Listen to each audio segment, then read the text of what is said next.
अरे बांधो नृप बालक दो, अरे जनक जी को बांध लो और दोनों राजकुमारों को बांधो और जानकी जी को छुड़ा लो, ऐसा करेंगे वैसा करेंगे। लगे चीखने चिल्लाने और जो ये कोलाहल सुना, एक पल के लिए राम जी की दृष्टि किशोरी जी के मुख से हट गई, उन दुष्ट राजाओं की तरफ गई। भ्रुकुटी कुटिल होने लगी, मुखमंडल लाल हुआ। किशोरी जी की सखियों ने कहा, किशोरी जी अब खिल सकते हैं कमल, सूर्योदय हो रहा है।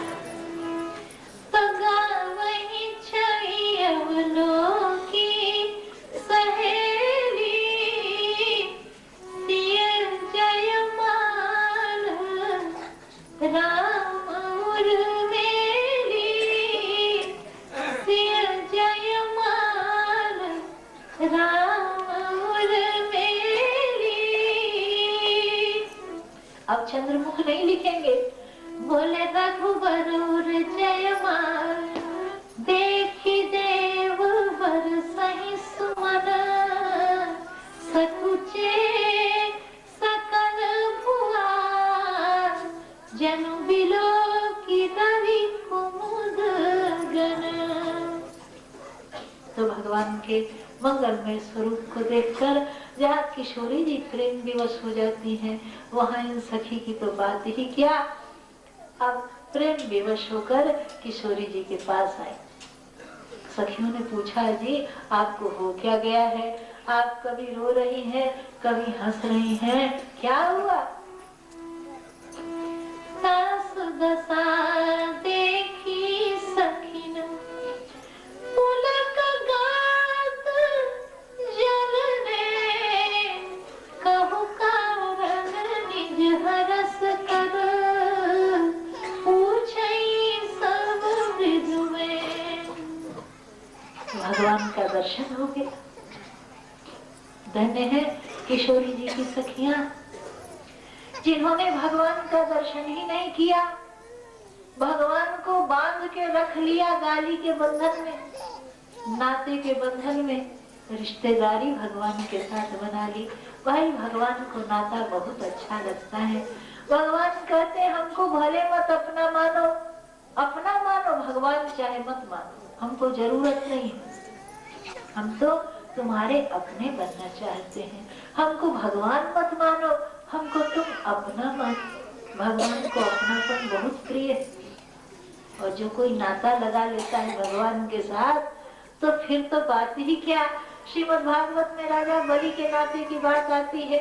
जिस समय भगवान ने वामन रूप धारण किया है, राजा बलि के यहाँ भिक्षा लेने गए हैं।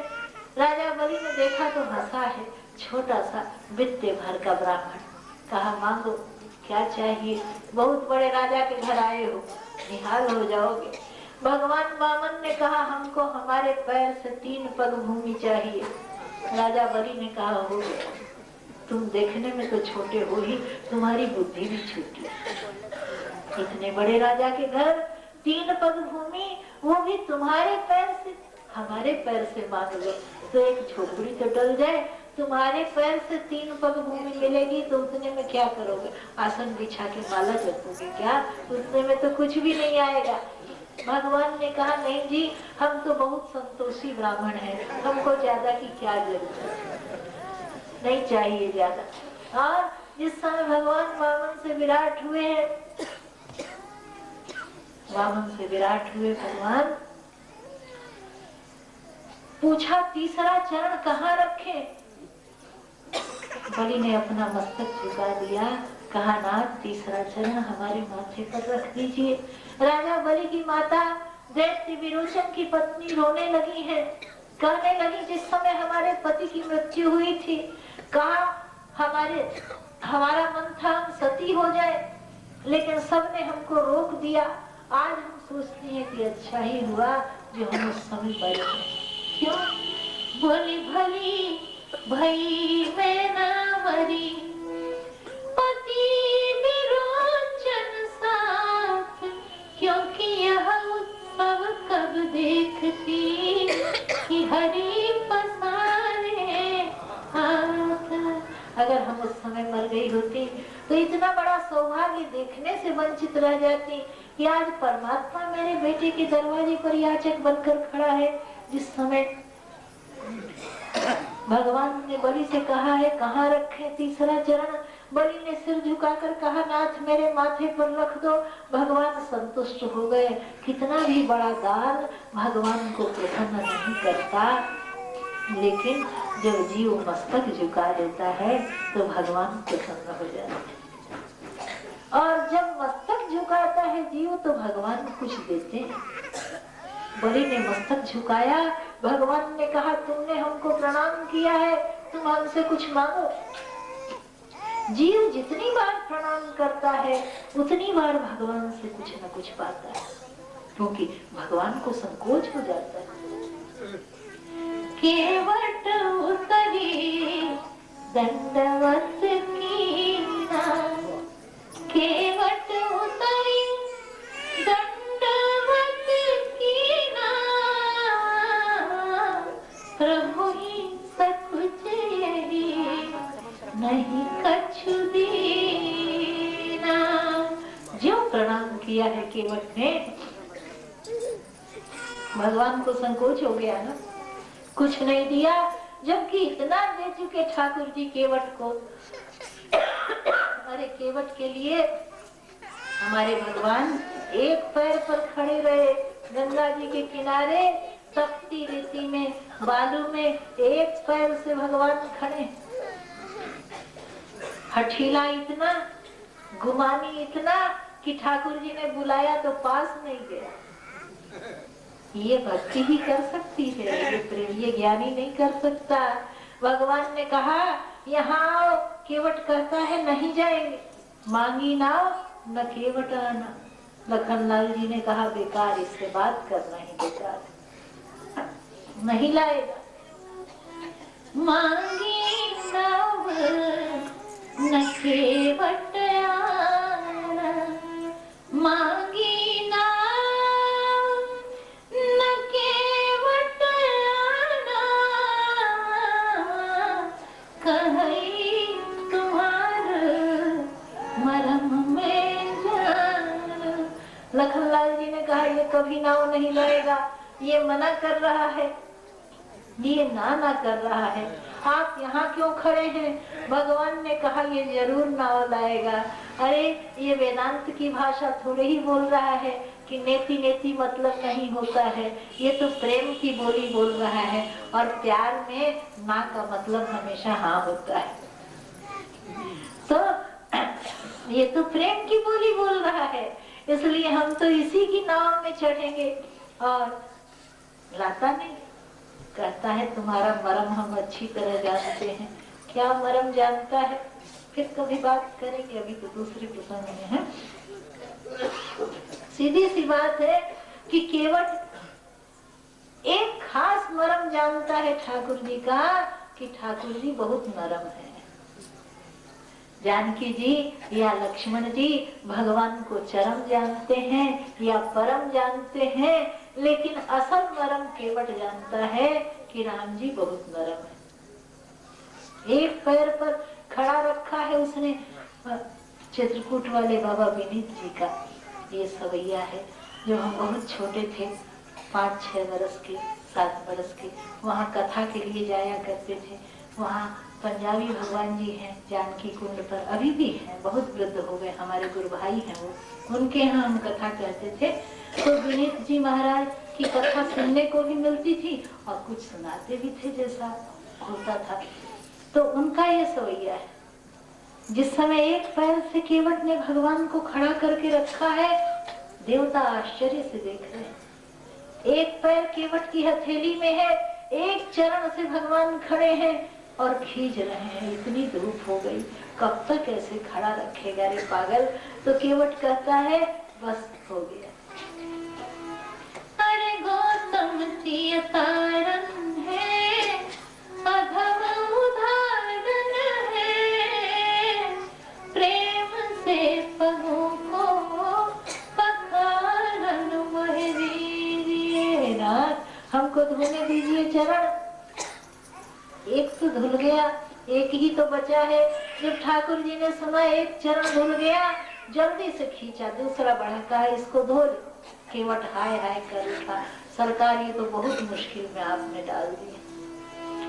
अरे धोए चरण को बिनु पूछे रेती में धरो, लागे रज फेर श्रम दुगुन न कीजिए। वापस गीले पैर रेती में रख लिया तो दोबारा धोना पड़ेगा। भगवान खींचने लगे, अरे कब तक एक पैर पर खड़ा रखेगा। लखनलाल जी ने कहा तेरी समझ में नहीं आता, सरकार को कितनी तकलीफ हो रही है एक पैर से खड़े होने में। केवट कहता है अब देर तो लगेगी ही, हम क्या कर सकते हैं, एक सुझाव बताएं। ये मत सोचना हमारी गरज है, तुम्हारे मतलब की बात बताते हैं, आपको आराम हो जाएगा इसलिए बताते हैं।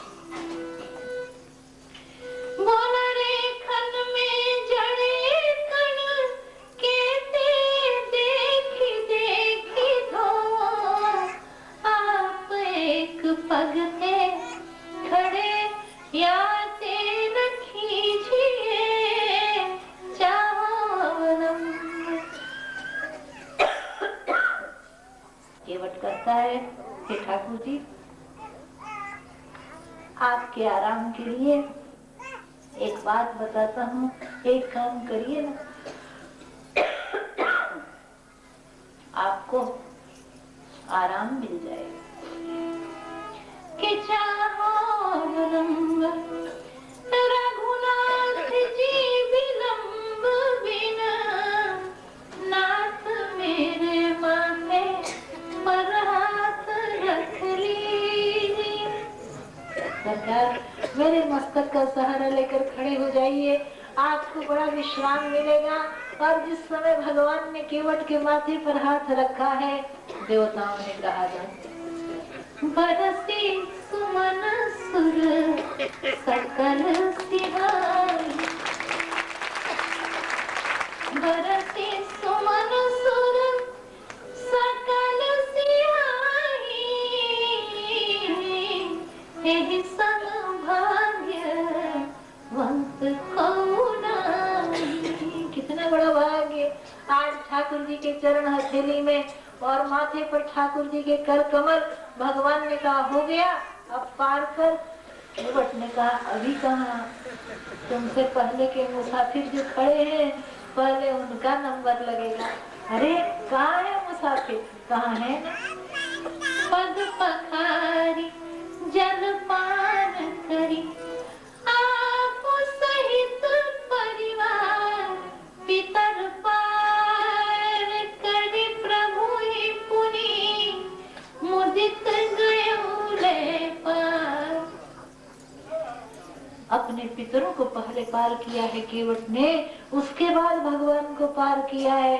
भाई भक्त पुत्र उत्पन्न हो जाए तो तर जाती है 71 पीढ़ियां। अब पुत्र तो होते ही नहीं है, अब तो लड़के होते हैं, तो लड़के होते हैं और वो लड़के ही रहते हैं। जहाँ जाए वहाँ लड़के, कॉलेज में लड़के रहें और बस में लड़के चले और घर में भी लड़के रहें, बिना लड़े काम ही नहीं चले।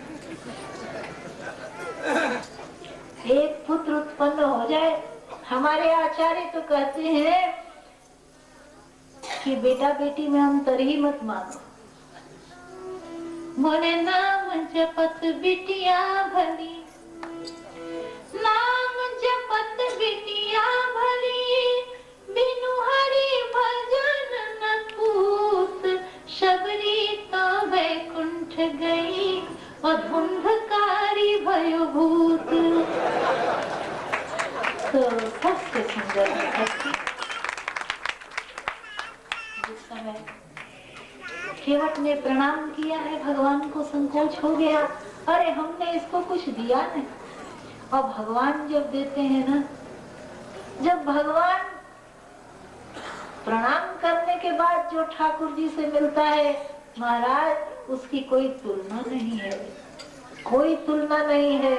हमारा मन कहीं नहीं रुकता, लेकिन जब ठाकुर जी दे देते हैं ना, तब हृदय कहता है अब कछुनाथ न चाहिए मोरे, केवट ने कहा था ना, अब कछुनाथ न चाहिए मोरे, दीन दयाल अनुग्रह तोरे।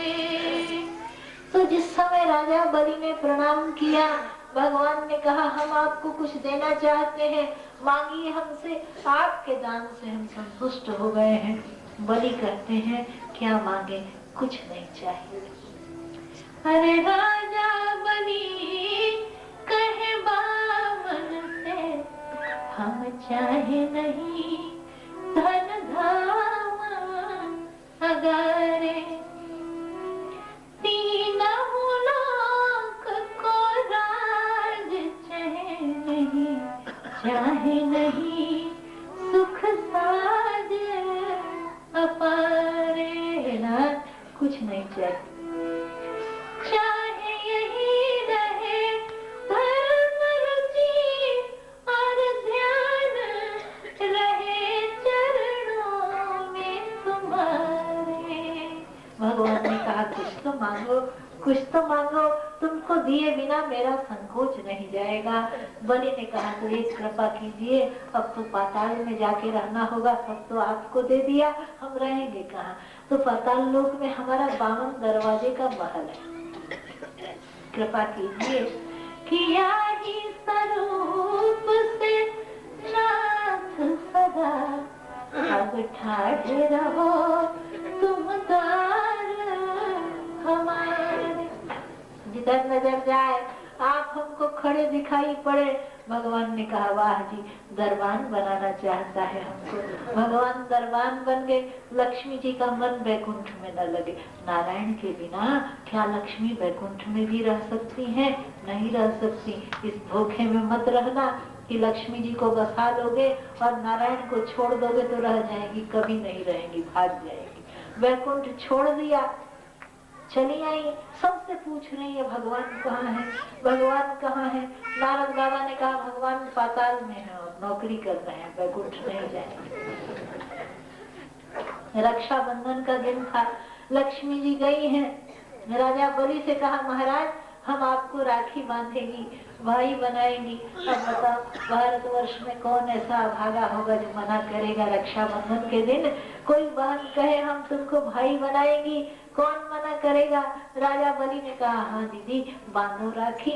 लक्ष्मी जी ने राखी बांधी। पंडित लोग बोलते हैं ना श्लोक, ये न बद्धो बलि राजा दानवेंद्रो महाबल, तो वही श्लोक है। लक्ष्मी जी ने बांधा और राजा बलि ने कहा दीदी राखी का नेग मांगो। कहा दोगे?